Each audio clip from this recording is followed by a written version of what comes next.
आज हम पढ़ेंगे एसटीटी हिंदी 11-12 की कहानी शिवपूजन साय द्वारा। कहानी का प्लॉट।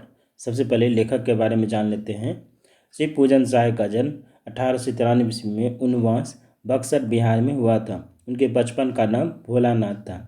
10वीं की परीक्षा पास करने के बाद उन्होंने बनारस की अदालत में नकल नवीस की नौकरी की। बाद में वे हिंदी के अध्यापक बन गए। असहयोग आंदोलन के प्रभाव से उन्होंने सरकारी नौकरी से त्यागपत्र दे दिया। शिवपूजन सहाय अपने समय के लेखकों में बहुत लोकप्रिय और सम्मानित व्यक्ति थे। उन्होंने जागरण, हिमालय, माधुरी, बालक आदि कई प्रतिष्ठित पत्रिकाओं का संपादन किया। इसके साथ ही वे हिंदी की प्रतिष्ठित पत्रिका मतवाला के संपादक मंडल में थे। सन 1963 में उनका देहांत हो गया। बिहार राष्ट्रभाषा परिषद तो उन्हीं की कल्पना का साकार रूप है। इन गतिविधियों में अतिशय व्यस्त रहने के कारण उन्हें स्वलेखन का कम अवसर मिलता था। देहाती दुनिया उनका एकमात्र उपन्यास है जो ग्रामीण परिवेश को ठेठ भाषा में उभारता है। इसे आगे चलकर लिखे गए आंचलिक उपन्यासों की पूर्व पीठिका कहा जा सकता है। कहानी का प्लॉट और मुंडमाल जैसी मार्मिक कहानियाँ लिखकर उन्होंने हिंदी कथा साहित्य की श्रीवृद्धि की है। विभूति, देहाती दुनिया, दो घड़ी, वे दिन वे लोग, बिंब प्रतिबिंब आदि पुस्तकों के अलावा उनके सैकड़ों लेख, निबंध आदि समय समय पर विभिन्न पत्र पत्रिकाओं एवं संग्रहों में प्रकाशित संकलित होते रहे हैं। उनकी रचनाओं का संकलन शिवपूजन रचनावली नाम से 4 खंडों में बिहार राष्ट्रभाषा परिषद पटना द्वारा प्रकाशित है। इस कहानी में कहानीकार ने समाज में नारी का स्थान निर्धारित करने के क्रम में तिलक दहेज की निर्मम प्रथा, वृद्ध विवाह आदि की विसंगतियों का मार्मिक दस्तावेज प्रस्तुत किया है। तिलक दहेज की क्रूरता की शिकार भगजोगिनी एक वृद्ध के गले बांध दी जाती है। तरुणाई प्राप्त करते करते वह विधवा हो जाती है और अपने सौतेले बेटे की पत्नी बनने का दुर्भाग्य स्वीकार करती है। यह नारी की नियति है। अब आते हैं कहानी का प्लॉट जो हमारे सिलेबस में है उसको जानते हैं। मैं कहानी लेखक नहीं हूँ। कहानी लिखने योग्य प्रतिभा भी मुझ में नहीं है। कहानी लेखक को स्वभावतः कला मर्मज्ञ होना चाहिए और मैं साधारण कलाविद भी नहीं हूँ, किंतु कुशल कहानी लेखकों के लिए एक प्लॉट पा गया हूँ। आशा है इस प्लॉट पर वे अपनी भड़कीली इमारत खड़ी कर लेंगे। मेरे गांव के पास एक छोटा सा गांव है। गांव का नाम बड़ा गवारू है, सुनकर आप घिनाएंगे। वहाँ एक बूढ़े मुंशी जी रहते थे। अब वह इस संसार में नहीं है। उनका नाम भी विचित्र ही था, अनमिल आखर अर्थ न जापू, इसलिए उसे साहित्यिकों के सामने बताने से हिचकता हूँ। खैर, उनके एक पुत्री थी जो अब तक मौजूद है। उसका नाम है, जाने दीजिए, सुनकर क्या कीजिएगा, मैं बताऊंगा भी नहीं। हाँ, चूँकि उसके संबंध की बातें बताने में कुछ सहूलियत होगी, इसलिए उसका एक कल्पित नाम रख लेना जरूरी है। मान लीजिए उसका नाम है भगजोगिनी। देहात की घटना है, इसलिए देहाती नाम ही अच्छा होगा। खैर, बढ़िए। मुंशी जी के बड़े भाई पुलिस दारोगा थे उस जमाने में, जबकि अंग्रेजी जानने वालों की संख्या उतनी ही थी जितनी आज धर्मशास्त्रों के मर्म जानने वालों की है। इसलिए उर्दूदार लोग ही ऊंचे ऊंचे ओहदे पाते थे। दारोगा जी ने 8-10 पैसे का करीमा खालिक बारी पढ़कर जितना रुपया कमाया था, उतना आज कॉलेज और अदालत की लाइब्रेरियां चाट कर वकील होने वाले भी नहीं कमाते। लेकिन दारोगा जी ने जो कुछ कमाया अपनी ज़िंदगी में ही फूंक ताप डाला।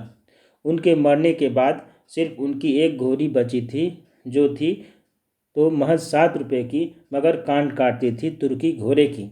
कमबख्त बारूद की पुरिया थी। बड़े बड़े अंग्रेज अफसर उस पर दांत गड़ाए रह गए, मगर दारोगा जी ने सबको निबुआ नून चटा दिया। इसी घोड़ी की बदौलत उनकी तरक्की रुकी रह गई, लेकिन आखिरी दम तक वे अफसरों के घपले में न आए। हर तरह से काबिल, मेहनती, ईमानदार, चालाक, दिलेर और मुस्तैद आदमी होते हुए भी वे दारोगा के दरोगा ही रह गए, सिर्फ घोड़ी की मोहब्बत से। किंतु घोड़ी ने भी उनकी इस मोहब्बत का अच्छा नतीजा दिखाया। उनके मरने के बाद खूब धूमधाम से उनका श्राद्ध करा दिया गया। अगर कहीं घोड़ी को भी बेच खाए होते तो उनके नाम पर एक ब्राह्मण भी नहीं जीमता। एक गोरे अफसर के हाथ खासी रकम पर घोड़ी को ही बेचकर मुंशी जी अपने बड़े भाई से ऊरीन हुए। दारोगा जी के ज़माने में मुंशी जी ने भी खूब घी के दिए जलाए थे। गाजे में बढ़िया से बढ़िया इत्र मलकर पीते थे। चिलम कभी ठंडी नहीं होने पाती थी। 1 जून 32 बटेर और 14 चपातियाँ उड़ा जाते थे। नथनी उतारने में तो दारोगा जी के भी बड़े भैया थे। हर साल एक नया जलसा हुआ ही करता था। किंतु जब भैया बह गई तब चारों ओर उजाड़ नजर आने लगा। दारोगा जी के मरते ही सारी अमीरी घुस गई। चिलम के साथ साथ चूल्हा चक्की भी ठंडी हो गई। जो जीभ एक दिन बटेरों का शोरबा सुलगती थी वह अब सराह सराह कर मटर का सत्तू सरपोटने लगी। चुपड़ी चपातियाँ चबाने वाले दांत अब चंद चने चबाकर दिन गुजारने लगी। लोग साफ कहने लग गए, थानेदारी की कमाई और फूस का तापना दोनों बराबर हैं। हर साल नई नथनी उतारने वाले मुंशी जी को गांव जवार के लोग भी अपनी नज़रों से उतारने लगे। जो मुंशी जी चुल्लू के चुल्लू इत्र लेकर अपनी पोशाक में मला करते थे, उन्हीं के अब अपनी रूखी सूखी देह में लगाने के लिए चुल्लू भर करवा तेल मिलना भी मुहाल हो गया। शायद किस्मत की फटी चादर का कोई रफूगढ़ नहीं है। लेकिन जरा किस्मत की दोहरी मार तो देखिए। दारोगा जी के ज़माने में मुंशी जी के 4-5 लड़के हुए, पर सब के सब सुगह के चिराग हो गए।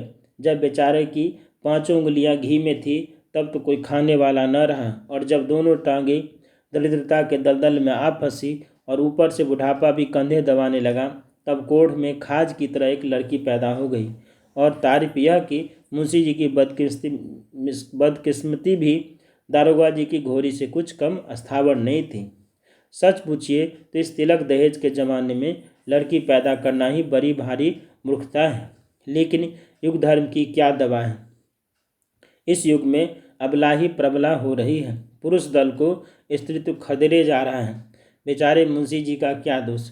जब घी और गरम मसाले उड़ाते थे तब तो हमेशा लड़का ही पैदा करते रहे, मगर अब मटर के सत्तू पर बेचारे कहाँ से लड़का निकाल लाए। सचमुच अमीरी की कब्र पर पनपी हुई गरीबी बड़ी ही जहरीली होती है। भगजोगनी चूंकि मुंशी जी की गरीबी में पैदा हुई और जन्मते ही माँ के दूध से वंचित होकर टूअर कहलाने लगी, इसलिए अभागिन तो अजहद थी, इसमें शक नहीं, पर सुंदरता में वह अंधेरे घर का दीपक थी। आजकल वैसी सुघड़ लड़की किसी ने कभी नहीं न देखी। भाग्यवश मैंने उसे देखा था। जिस दिन पहले पहल उसे देखा वह करीब 11-12 वर्ष की थी, पर एक ओर उसकी अनोखी सुधराई और दूसरी ओर उसकी दर्दनाक गरीबी देखकर सच कहता हूँ कलेजा काँप गया। यदि कोई भावुक कहानी लेखक या सहृदय कवि उसे देख लेता तो उसकी लेखनी से अनायास करुणा की धारा फूट निकलती, किंतु मेरी लेखनी ने इतना जोर नहीं है कि उसकी गरीबी की भयावनी चित्र को मेरे हृदय पट से उतारकर सरोज के इस कोमल दल पर रख सके, और सच्ची घटना होने के कारण केवल प्रभावशाली बनाने के लिए मुझसे भड़कीली भाषा में लिखते भी नहीं बनता। भाषा में गरीबी को ठीक ठीक चित्रित करने की शक्ति नहीं होती, भले ही वह राजमहलों की ऐश्वर्य लीला और विशाल वैभव के वर्णन करने में समर्थ हो। आह, बेचारी उस उम्र में भी कमर में सिर्फ एक पतला सा चित्रा लपेटे हुए थी, जो मुश्किल से उसकी लज्जा ढकने में समर्थ था। उसके सिर के बाल तेल बिना बुरी तरह बिखरकर बड़े डरावने हो गए थे। उसकी बड़ी बड़ी आंखों में एक अजीब ढंग की करुण कातर चितवन थी। दरिद्रता राक्षसी ने सुंदरता सुकुमारी का गला टीप दिया था। कहते हैं प्रकृति सुंदरता के लिए कृत्रिम श्रृंगार की जरूरत नहीं होती, क्योंकि जंगल में पेड़ की छाल और फूल पत्तियों से सजकर शकुंतला जैसी सुंदरी मालूम होती थी, वैसी दुष्यंत के राजमहल में 16 श्रृंगार करके भी वह कभी न फंसी। किंतु शकुंतला तो चिंता और कष्ट के वायुमंडल में नहीं पली थी। उसके कानों में उदर दैत्य का कर्कश हाहाकार कभी न गूंजा था।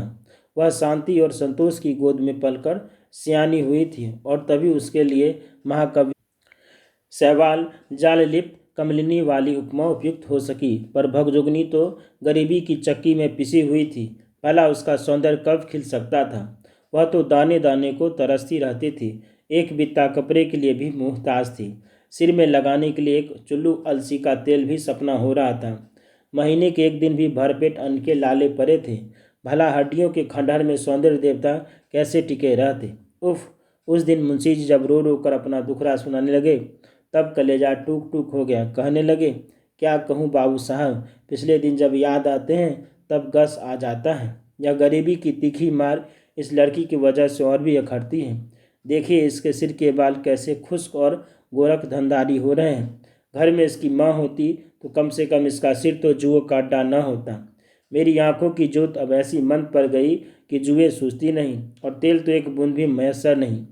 अगर अपने घर में तेल होता तो दूसरे के घर जाकर भी कंघी चोटी करा लेती। सिर पर चिड़ियों का घोंसला तो न बनता। आप तो जानते हैं यह छोटा सा गांव है। कभी साल 6 मास में किसी के घर बच्चा पैदा होता है तो इसके रूखे सूखे बालों के नसीब जागते हैं। गांव के लड़के अपने अपने घर भर पेट खाकर जो झोलियों में चना चबेला लेकर खाते घर से निकलते हैं तो यह उनकी बाट जोती रहती है, उनके पीछे पीछे लगी फिरती है। मुश्किल से दिन में एक दो मुट्ठी चबेला मिल पाता है। खाने पीने के समय किसी के घर पहुंच जाती है तो इसकी ढीठ डीठ लग जाने के भय से घरवालियाँ दुरदुराने लगते हैं। कहाँ तक अपनी मुसीबतों का बयान करूँ भाई साहब। किसी की दी हुई मुट्ठी भर भीख लेने के लिए इसके तन पर फटा आंचल भी तो नहीं है। इसकी छोटी उंगलियों में ही जो कुछ अट जाता है उसी से किसी तरह पेट की जलन बुझा लेती है। कभी कभी एकाध फक्का चना चवेना मेरे लिए भी लेती आती है। उसमें हृदय दो टुक हो जाता है। किसी दिन दिन भर घर घर घूमकर जब शाम को मेरे पास आकर धीमी आवाज़ से कहती है कि बाबूजी भूख लगी है, कुछ हो तो खाने को दो, उस वक्त आपसे ईमानन कहता हूँ जी चाहता है कि गले फांसी लगाकर मर जाऊँ या किसी कुएं या तालाब में डूब मरूँ। मगर फिर सोचता हूँ कि मेरे सिवा इसकी खोज खबर लेने वाला इस दुनिया में अब है ही कौन। आज अगर इसकी माँ भी जिंदा होती तो कूट पीस कर इसके लिए मुट्ठी भर चून जुटाती, किसी कदर इसकी परवरिश कर ही ले जाती। और अगर कहीं आज मेरे बड़े भाई साहब बरकरार होते तो गुलाब के फूल सी ऐसी लड़की को हथेली का फूल बनाए रहते।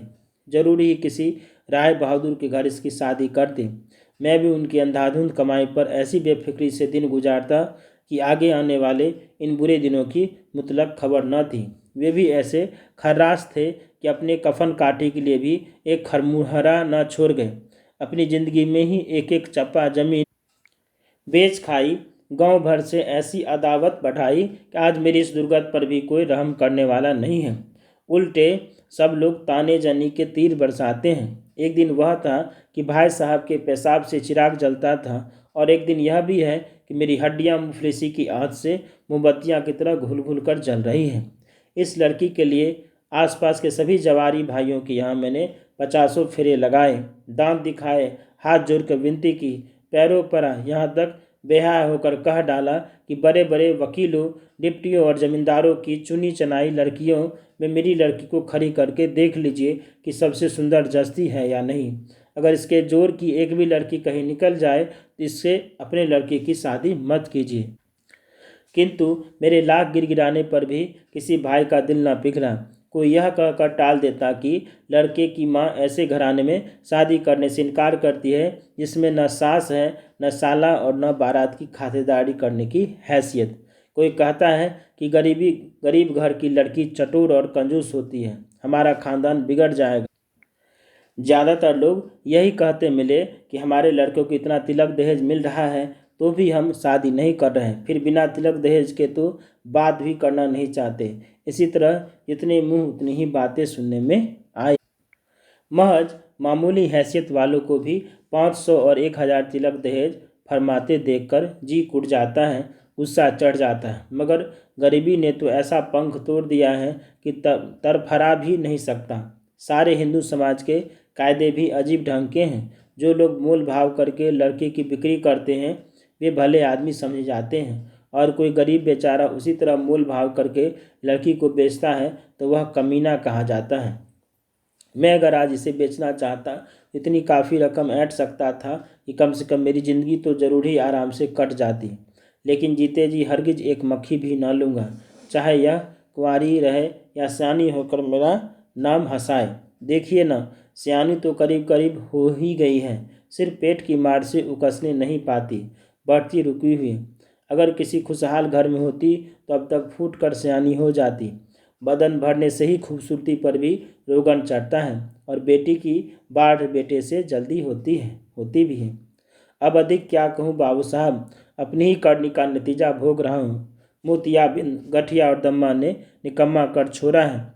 अब मेरे पछतावे के आंसुओं में भी ईश्वर को पिघलाने का दम नहीं है। अगर सच पूछिए तो इस वक्त सिर्फ एक ही उम्मीद पर जान अटकी हुई है। एक साहब ने बहुत कुछ कहने सुनने से इसके साथ शादी करने का वादा किया है। देखना है कि गांव के खोटे लोग उन्हें भी भड़काते हैं या मेरी झांझरी नैया को पार लगाने देते हैं। लड़के की उम्र कुछ बड़ी करी जरूर है, 41-42 साल की, मगर अब इसके सिवा कोई चारा भी नहीं है। छाती पर पत्थर रखकर अपनी इस राजकोकिला को इसके बाद मुंशी जी का गला रूंध गया। बहुत बिलख कर रो उठे और भगजुगनी को गोद में बैठाकर फूट फूट कर रोने लग गए। अनेक प्रयत्न करके भी मैं किसी प्रकार उनको आश्वासन न दे सका। जिसके पीछे हाथ धोकर बाम विधाता पड़ जाता है, उसे तसल्ली देना ठट्टा नहीं है। मुंशी जी की दास्तान सुनने के बाद मैंने अपने कई कुंवारे मित्रों से अनुरोध किया कि उस अलौकिक रूपवती दरिद्र कन्या से विवाह करके एक निर्धन भाई का उद्धार और अपने जीवन को सफल करें, किंतु सबने मेरी बात अनसुनी कर दी। ऐसे ऐसे लोगों ने भी आनाकानी की जो समाज सुधार संबंधी विषयों पर बड़े शान गुमान से लेखनी चलाते हैं। यहाँ तक कि पुराणावस्था के रणुए मित्र भी राजी न हुए। आखिर वही महाशय डोला काट कर भगजुगनी को अपने घर ले गए और वहीं शादी की। कुल रस्में पूरी करके मुंशी जी को चिंता के दलदल से उबारा। बेचारे मुंशी जी की छाती से पत्थर का बोझ उतरा, मगर घर में कोई पानी देने वाला भी न रह गया। बुढ़ापे की लकड़ी जाती रही, देह लच गई। साल पूरा होते होते अचानक टन बोल गए। गांव वालों ने गले में घड़ा बांधकर नदी में डुबा दिया। भगजोगनी जीती है, आज वह पूर्ण युवती है। उसका शरीर भरा पूरा और फूला फला है। उसका सौंदर्य उसके वर्तमान नवयुवक पति का स्वर्गीय धन है। उसका पहला पति इस संसार में नहीं है, दूसरा पति है उसका सौतेला बेटा।